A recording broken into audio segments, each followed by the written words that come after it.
Est-ce qu'au moment des repas, les enfants devraient pouvoir commencer à manger dès qu'on les a servis?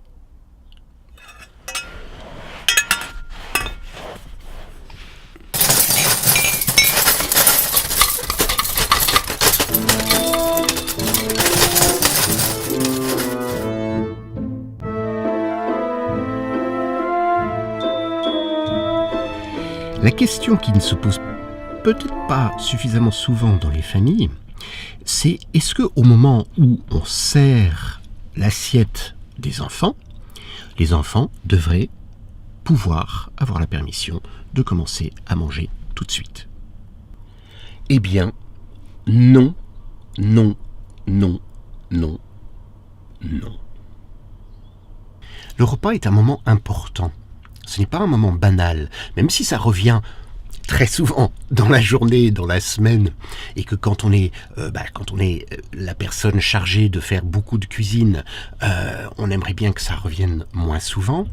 N'empêche qu'un repas, c'est quelque chose d'essentiel. C'est un moment essentiel dans la vie, parce qu'on ne peut pas vivre sans manger. Et ce n'est pas pour rien. Ce n'est pas pour rien que dans la plupart des grandes religions du monde, il y a un genre de cérémonial autour du repas qui se fait maintenant beaucoup moins, mais qui indique l'importance qu'on donne à ce moment de manger. Premièrement, c'est un moment de partage familial. Alors, ce n'est pas le sujet de cette vidéo de parler de est-ce qu'on a des téléphones portables à table, est-ce qu'on a le journal à table, est-ce qu'il y a la télévision à table, c'est pas le sujet. Mais ici, on est en train de parler du moment du repas en tant que moment de partage. Un moment spécial, un moment qui ne se répète pas forcément à différents moments de la journée, parce que tout le monde va à ses affaires. Alors qui dit partage jusqu'au bout. On n'est pas dans un restaurant, on n'est pas dans une cantine. Dans un restaurant, tu y vas et tu te fais servir. D'ailleurs, c'est intéressant que dans un restaurant, ils vont tout mettre en place, les serveurs du restaurant vont tout mettre en place pour apporter les assiettes en même temps. Ce n'est pas pour rien.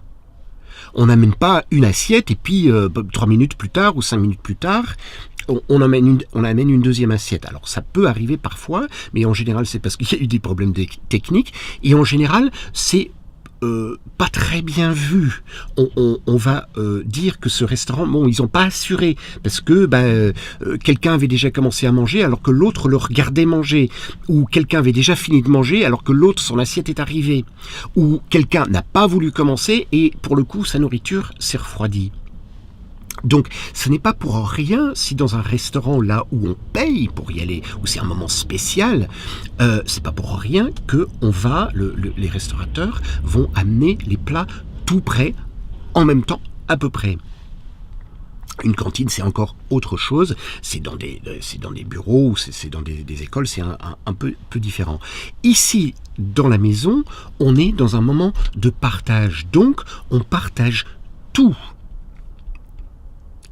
On partage pas seulement la nourriture, mais on partage le moment, on partage l'échange.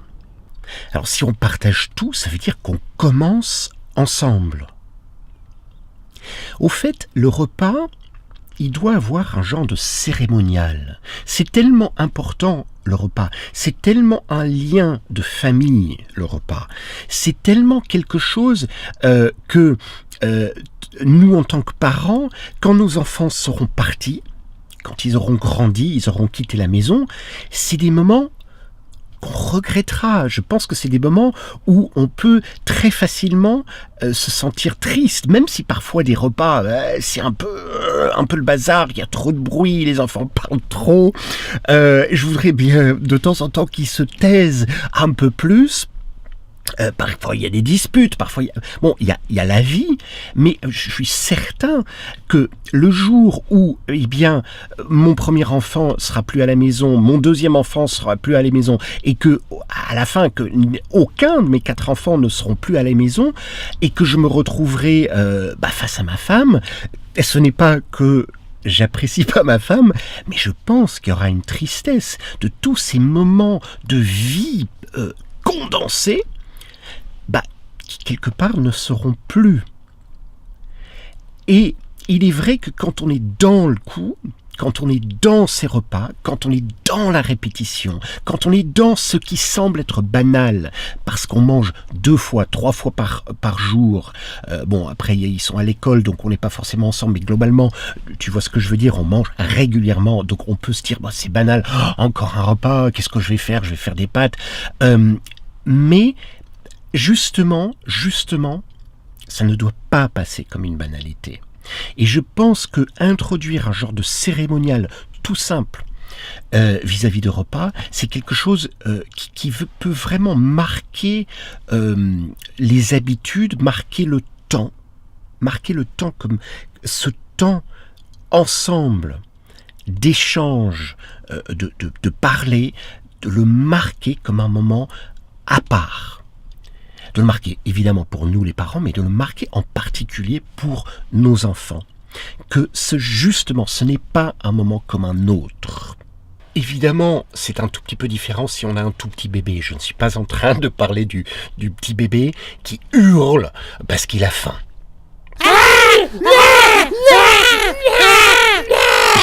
Oui, on lui donne aussitôt que possible. Je suis en train de parler d'enfants un peu plus grands. Le fait d'attendre, ça marque un respect pour la personne qui sert, qui est peut-être la personne qui a cuisiné également. Ça marque un respect pour ce que nous avons dans nos assiettes. Si, dès qu'on est servi, dès que l'enfant est servi, il se jette dessus, quelque part, oui, il reconnaît que son ventre fait appel, qu'il a faim, mais il ne reconnaît pas, forcément, il n'est pas appelé à reconnaître ce qu'il a dans son assiette.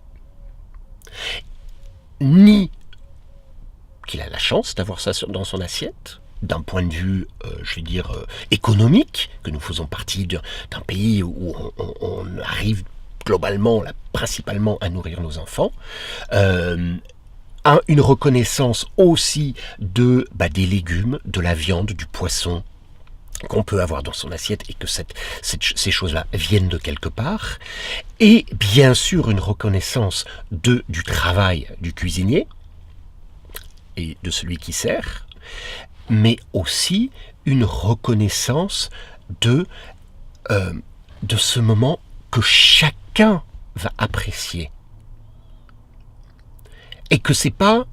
non, il y a aucune raison pour que les enfants soient prioritaires. Aucune.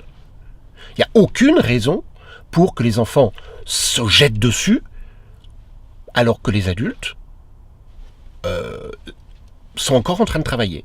Il n'y a aucune raison. Il m'est arrivé une fois, c'était chez des amis, et la maman, la femme, était en train de servir tout le monde. Donc il y avait nos enfants, il y avait les enfants de la famille aussi.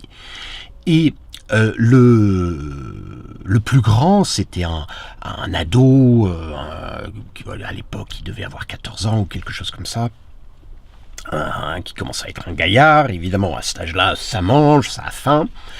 Et dans cette famille-là, les enfants n'attendaient pas forcément que tout le monde soit servi, que la personne qui servait soit servie assise. Donc cet ado s'est jeté sur des pâtes, c'était des pâtes. Et il a bouffé. C'était vraiment le mot, c'était un peu... il a mangé.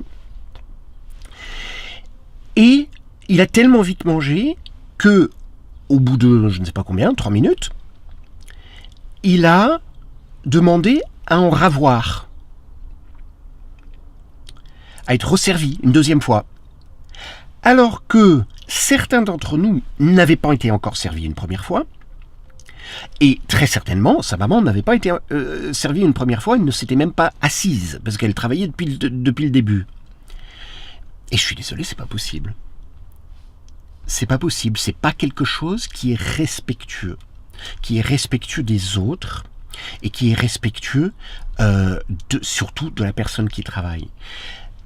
En même temps, j'ai envie de dire, c'est pas la faute au gamin. Si on lui a jamais dit ça, si depuis qu'il est bébé, oui, quand on est bébé, on a besoin de manger, quand on crie, on hurle, on mange, rien que pour les oreilles des parents.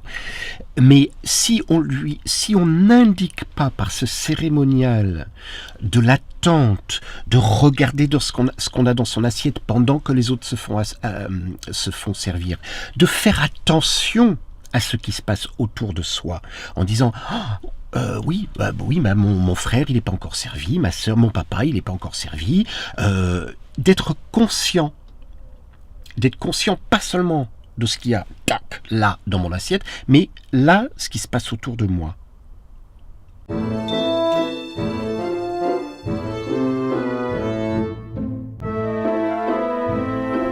Si cette vidéo t'a intéressé, je t'invite à t'inscrire à ma liste email. Il y a un lien dans le descriptif juste en dessous et tu recevras régulièrement, en plus de ces vidéos, des messages, des petites réflexions sur la vie un peu d'un point de vue holistique, la vie de famille, la vie de couple, la vie en tant qu'homme ou en tant que femme. Et je pense que c'est assez passionnant. Donc, inscris-toi et à